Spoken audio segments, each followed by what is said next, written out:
Gandang gabi, Philippines. Gandang gabi, Saudi. Gandang gabi, Jong.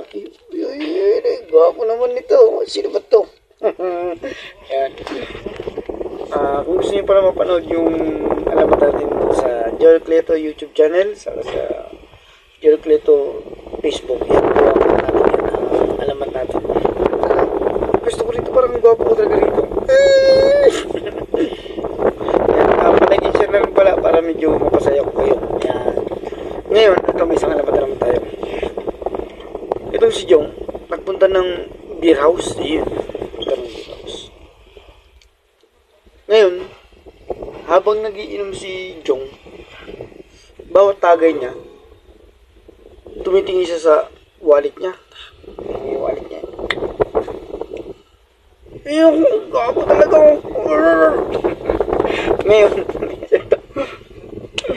Ngayon, sabi nga nila, no?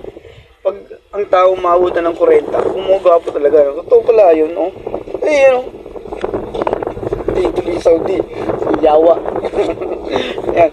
Dito, ngayon, bawat tagay niya, tingin siya sa wallet niya. Tapos, order naman ng isang beer. Isang beer ulit yan. Ang, ano doon, siyatan yung waiter. Siyatan yung waiter. Di ngayon, yun naman si Jong. Pag inom ni Jong, tingin naman siya sa wallet niya. Ngayon, siyempre, nagkataang ngayon itong si, ano, itong si Atan, yung waiter. Baka mag-1, 2, 3 to si, ano, si Jong. Kasi ito yung tatagay sa order. Tapos lagi nakatingin sa wallet. Hindi nga pakalingin ito si Atan. Ayun. Sabi ni Atan, Sir, sabi ko sa inyo. Ano yan?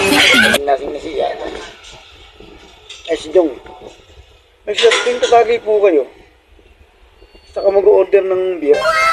Lagi tinatingin sa wallet nyo. Ay, wala po ba kayong pera? Sabi niya. Ay, may pera. Sa pera lang. Sabi ni Jong. Kaya ko lagi titignan tong ano ko, tong wallet ko. Tapos tinitignan ko yung misis ko. Bakit po ba? Kasi paglasing na ako, doon lang siya gumaganda. Yun lang. Gumaganda. Sumipag.